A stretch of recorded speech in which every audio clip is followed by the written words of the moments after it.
Hey, what's going on, everybody? Welcome back to the channel, surfers. My boy right there is the hostess with the mostest. That's Tyler. Woo! I'm Glenn.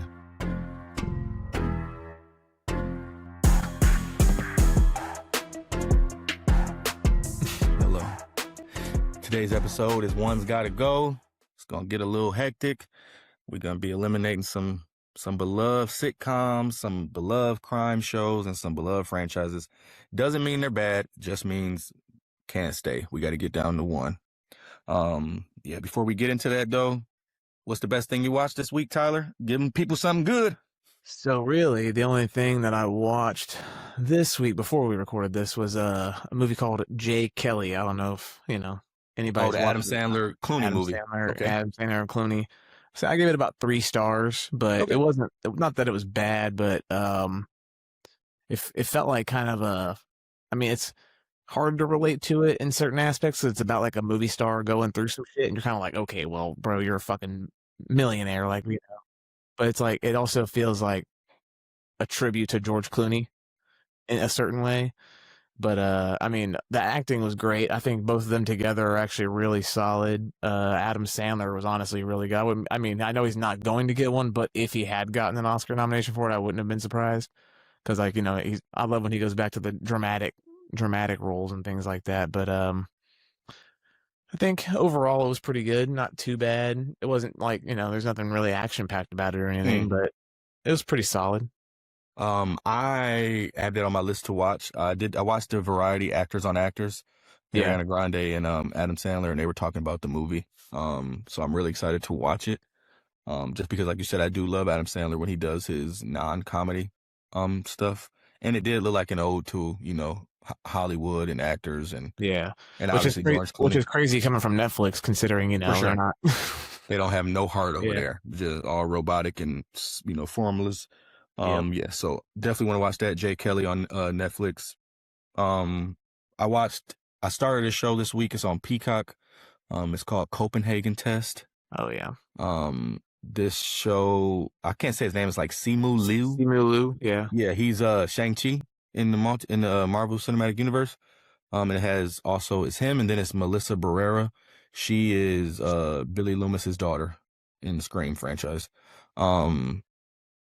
For me, I'm sorry, not for me. The show is about basically the organization that supervises, almost like an internal affairs. It watches the clandestine organizations, the spy organizations. So they are internal affairs for CIA, well, basically. And this guy basically gets he gets hacked in his brain, where his ears and his eyes are compromised. And he is literally giving out secrets without knowing it, because everything he sees, the enemy sees. And then they find out that he's hacked, the Americans, and they try to use him to find out who has hacked him without letting them know, because they're obviously watching his eyes and ears. So it's a really good show. I'm only like 2 episodes in. I think it's 8 total episodes on Peacock, but it was really good. Hooks you immediately. So let's just go ahead and get right into, what we're here for. One Gotta Go. Basically what we're going to do is, this is how it works. We have 4 options on the board for sitcoms. We have 4 options on the board for crime and drama. We have 4 options on the board for a big movie franchise. We have to each eliminate one, and then we're going to debate the 2, and then we're going to pick a winner out of that. This isn't about, what's bad. It's just about what can't stay based on cultural impact, rewatchability, so on and so forth. So we can go ahead and start with sitcoms. These are the 4 sitcoms we decided on. We decided to use Fresh Prince of Bel-Air, New Girl, Modern Family, and How I Met Your Mother. Those are the 4 sitcoms we chose. So Tyler, right off the bat, eliminate one of those sitcoms. So we have Fresh Prince, New Girl, How I Met Your Mother, and Modern Family. I'm off rip. I'm gonna have to go How I Met Your Mother, just because the ending was terrible. Okay, that's fair. Not that it was my shows, but don't get me wrong, I've rewatched that show a shitload, but super rewatchable show. Bad ending, but absolutely great show. But okay, that's fair. We'll eliminate that one. For me, I'm going to pick off the rip So we have Fresh Prince, New Girl, Modern Family. I am going to eliminate New Girl. Whew, that's actually surprising. I That was really surprising. love New Girl. I feel like that's Love the New most Girl. Love the rewatchable one. characters. Huh? I feel like that's the most rewatchable one. That is Just a with super Schmidt, rewatchable. That's super rewatchable. So R.I.P. Rob Reiner. facts. So now we are going to. Is our debate comes down to Fresh Prince of Bel-Air, a beloved show from the '90s, or Modern Family, the sitcom of the 2000s, pretty much. So what is your choice? What is your thoughts on that? I mean, damn. I mean, it was gonna be hard regardless of which ones we left on there, Yeah. but I mean, I feel like, I mean, Fresh Prince has hung around this long. I feel like you can't really deny it, so it's kind of hard It to. has so much cultural impact. It really does, and I mean, like Will Smith. I mean, come on now, Mhm. like it's As far as rewatchability, I think that those are both super rewatchable shows. yeah. But as far as cultural impact, Fresh Prince of Bel-Air song is played in the bars. Yeah, I think drunk I would at. have to. I would think I would have to go Fresh Prince for the sole fact that it's like literally the song. Everybody knows the damn theme song. I think you come out the womb knowing the theme song now, Facts. and you can't. I mean, yeah, it's just it gave us Will Smith too. So I mean, you can't really. My only pushback is Modern Family is a better show, I think. Oh yeah, For me, I think Modern Family is a better show. Is it funnier? No, but it's a different level of funny. But Fresh Prince is absolutely funny. yeah, it's a Now the classic. show does fall off when we lost dark skin Aunt Viv, but it's still a strong show. So yeah, I think I agree with you. We can go ahead and leave it to. We'll give it to Fresh Prince. So Fresh Prince is our sitcom that's gonna stay. Again, it was Fresh Prince, New Girl, Modern Family, and How I Met Your Mother. And we're gonna lock in Fresh Prince. And it gives you the scene with Will Smith and his dad. Is like, how come you don't want me, man? Yeah, facts. They even what's crazy? Fresh Prince has a lot of heart for a comedy show. Not that Modern Family doesn't, but again, and the biggest thing is obviously, like you said, that show came out in the early '90s, like before we was even born, and that shit is I know people who don't watch Modern Family or who haven't seen it, even though it's a great show. You don't know. I don't know nobody that ain't seen Fresh Prince of Bel-Air. Yeah, especially our age, even younger than us.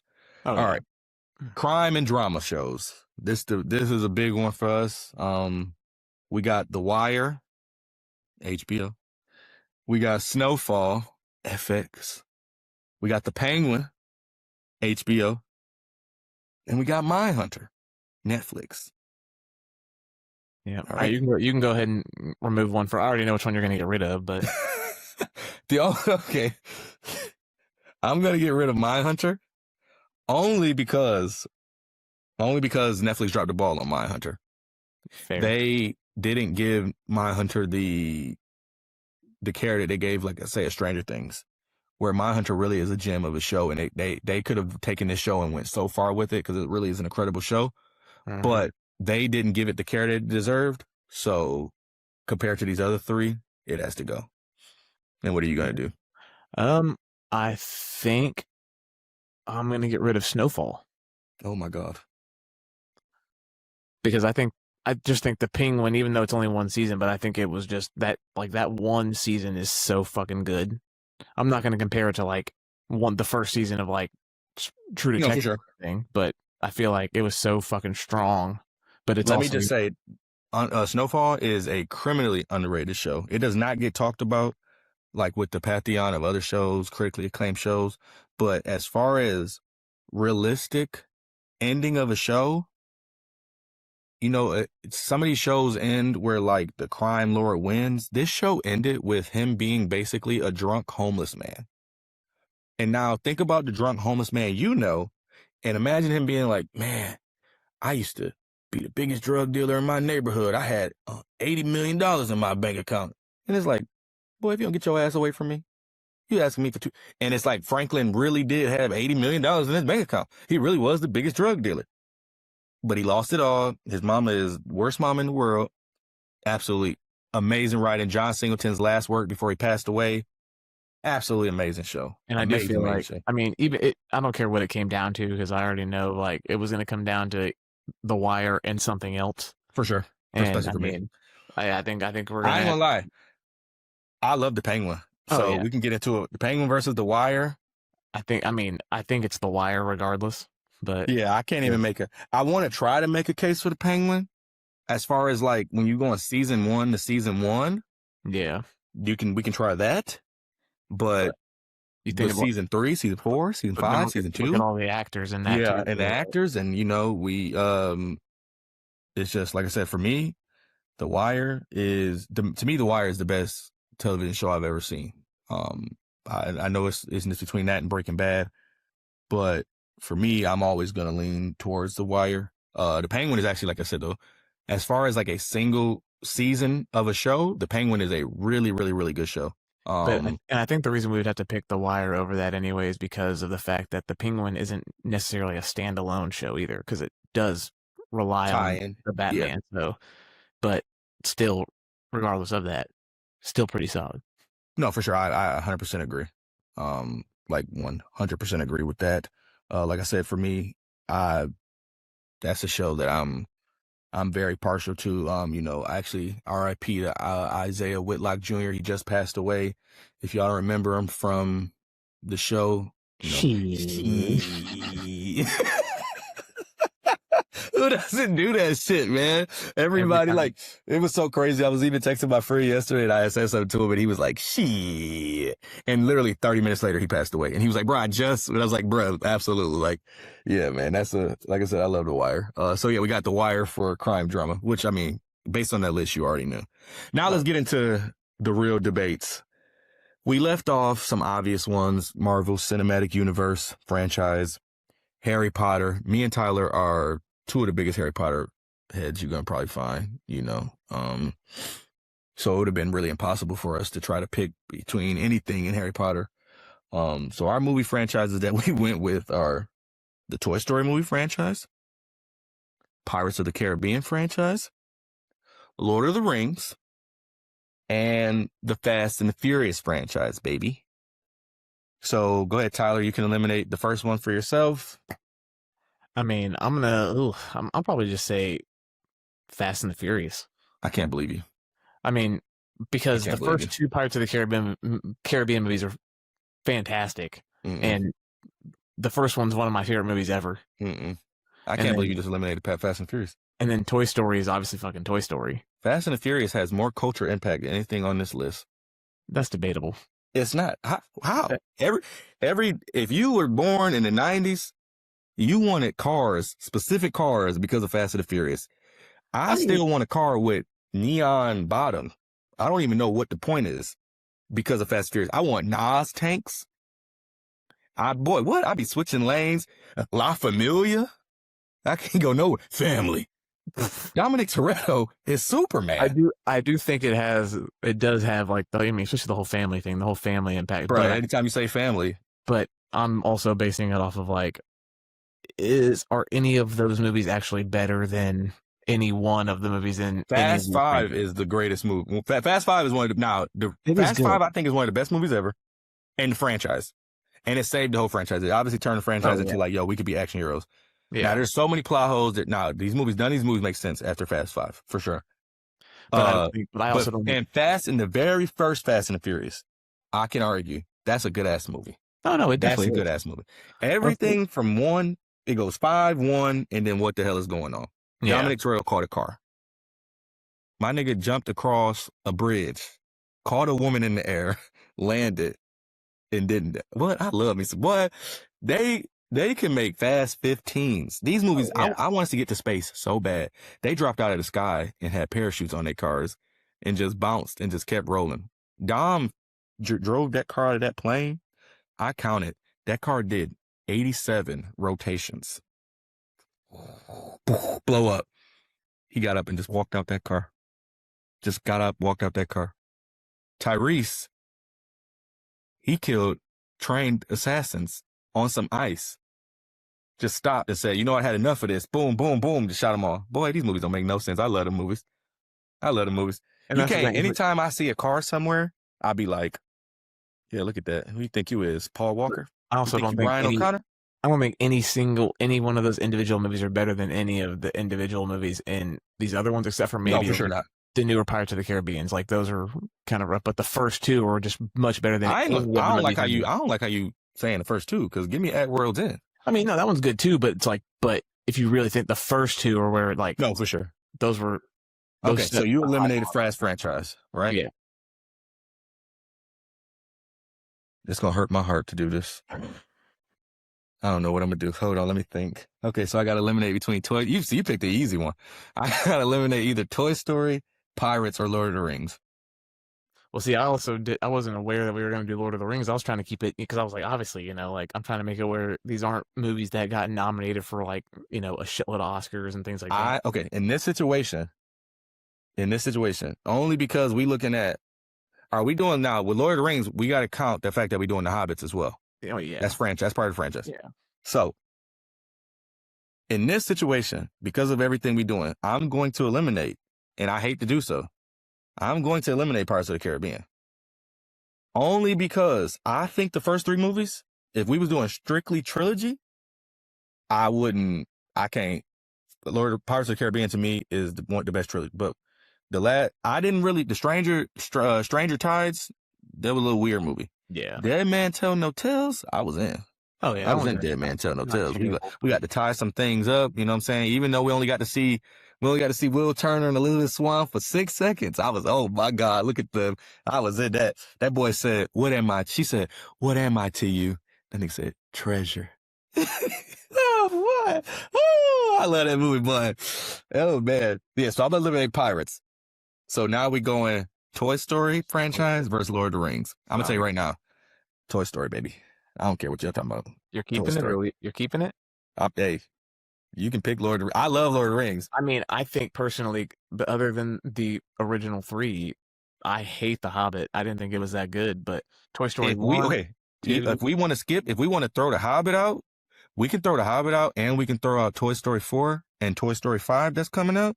Still keeping Toy Story. Let me tell you something. Toy Story 1, 2, and 3, best trilogy of all time.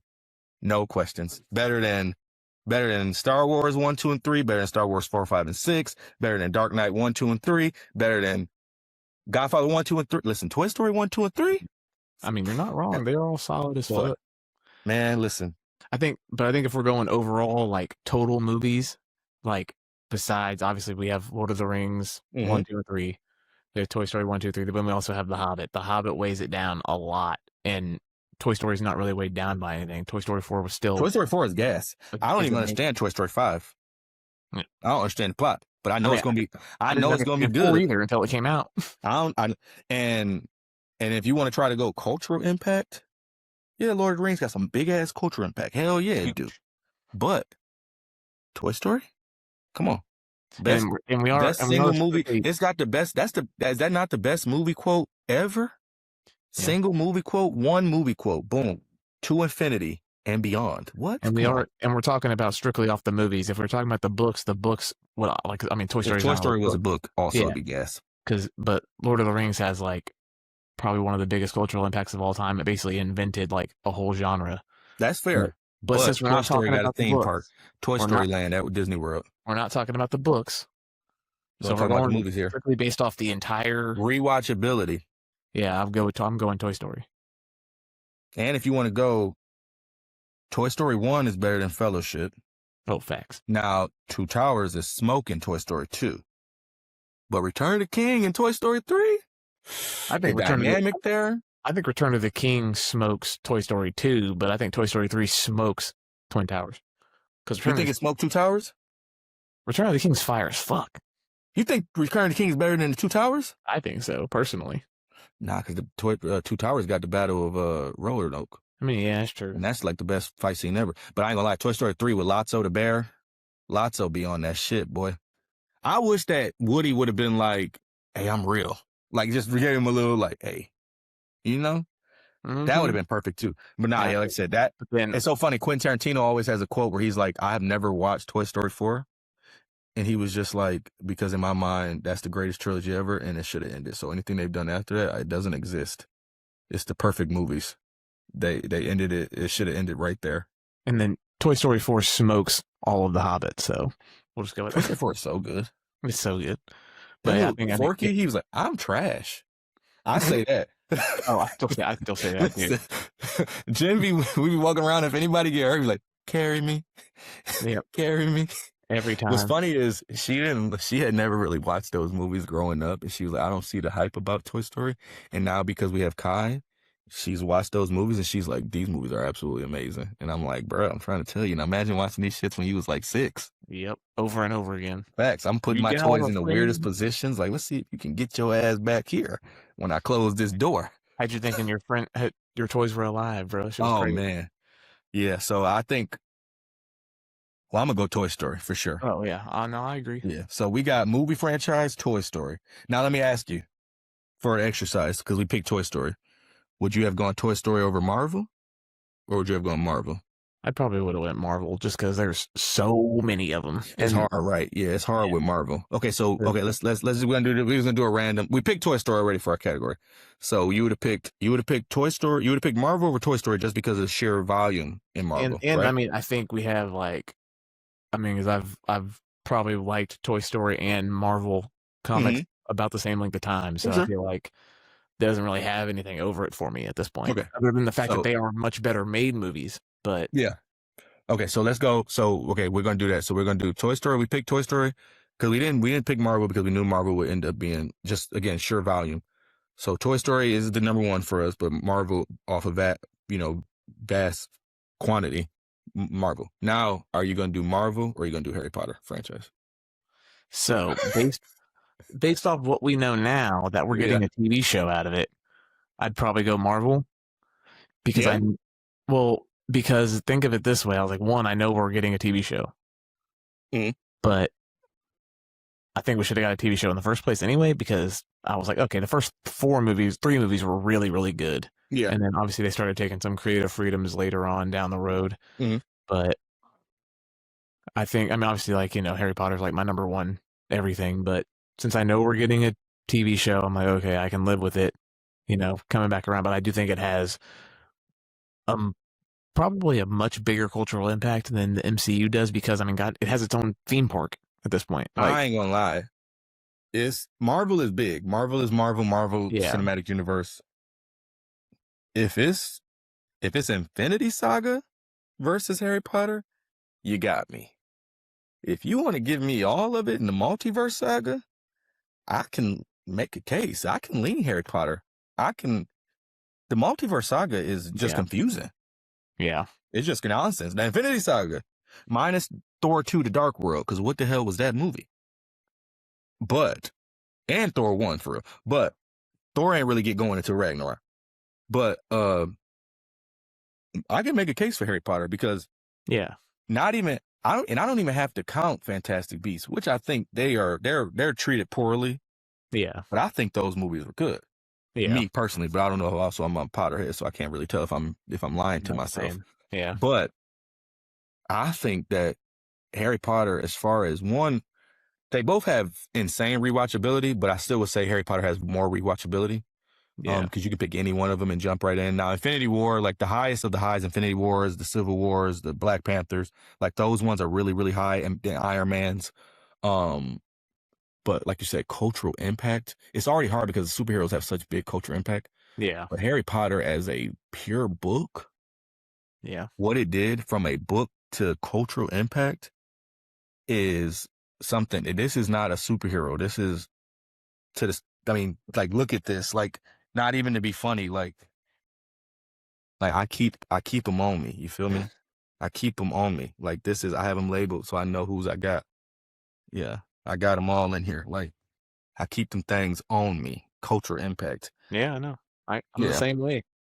Yeah, like, but video game. I mean, it's that book has spawned video games. That book has spawned, movies. It's like a whole theme parks, multiple places.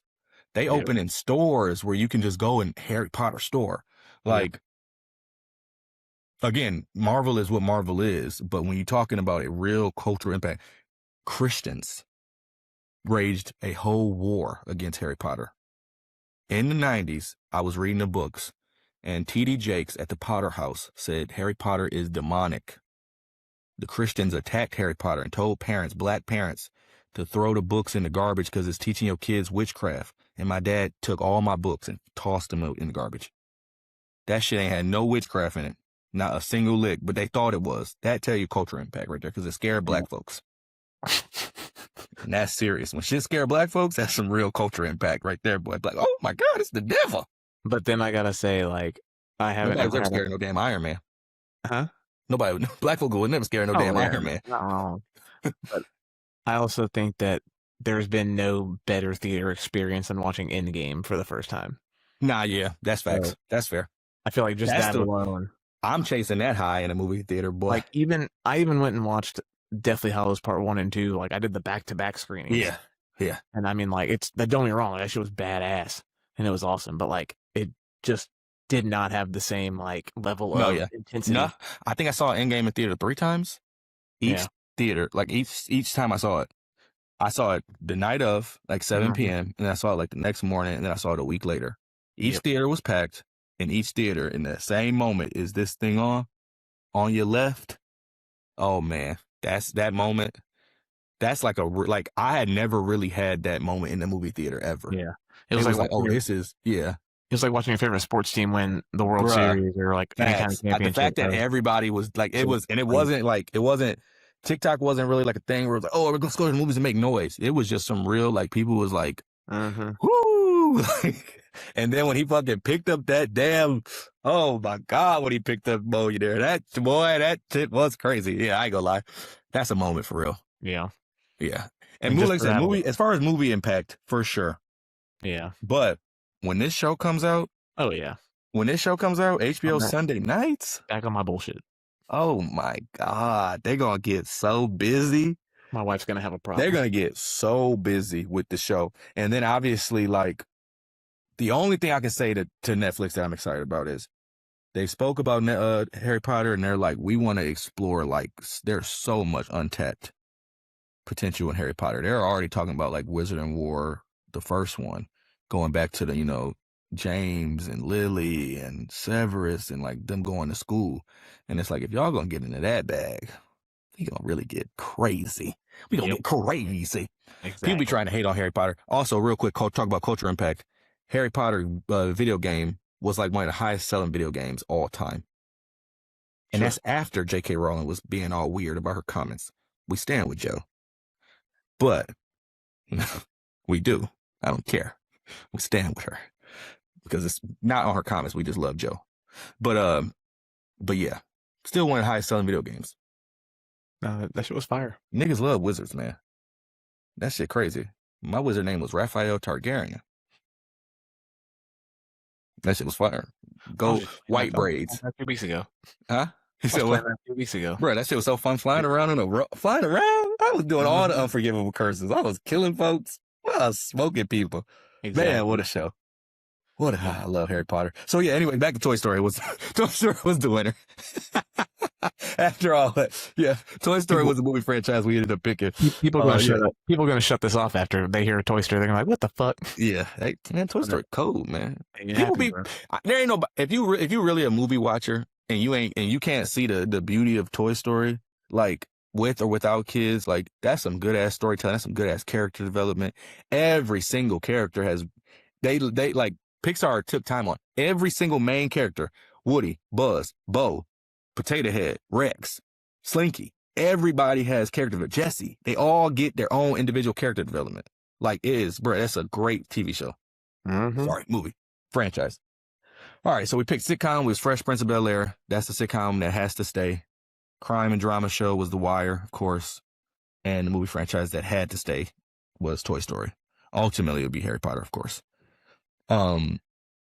So something I'm watching this week coming up. I'm watching this thing on. It is a movie directed by Bradley Cooper. I really like when he directs movies. And it's a movie basically about how to use an art form to get over a rough time in your life. A guy is going through a divorce and he just randomly does stand up and falls in love with the art of making people laugh to get through what he's going through. I think that's something that everybody can relate to, trying to, when you're going through a rough time, finding something that makes you laugh so you don't cry. I'm really excited to watch it. Man, like I said, I love Bradley Cooper. I think it's Arnie Hammer. No, it's his name. How you say his name? Will Arnett. Will Arnett. Yeah, Will Arnett. Not Will Arnett. Yeah, it is. Right. Yeah, it's Will Arnett. Yep. Sounds cool. And like I said, I'm really excited to watch it. What do you got? So mine's not anything new, but I do. That is something that I want to watch. But this one's been out for a minute already. But I'm gonna watch Frankenstein finally because I still Oh, you haven't haven't watched it yet? I haven't gotten around to watching it yet. Okay. But I feel like I mean I like the cast. You know, Yeah, for everything, sure. Good and movie too. just the story in general has Mhm. always been one of my favorites. I liked them. I watched the movie. Really liked it. Loved. I love Oscar Isaac. Yeah, Jacob Elordi did really, really well. He did yeah. really well, really, really well, and it's a good take on the movie for sure. Sad. I've been waiting for that. I've been waiting to watch that one. I just haven't really had time Yeah, compared no, to yeah, it's everything a good else. movie. Good movie, easy watch for sure. But yeah, so that's what we had going this week, guys. Tune in next week. We're gonna be talking about best first seasons of a TV show ever. Best Well, first seasons, one season. And then we're going to talk about some of those shows, why they fell off, if they fell off. But we're going to be ranking some of the best first seasons of TV shows. Yeah, so like I said, man, like, follow, subscribe. Thank you guys for tuning in, and let's surf.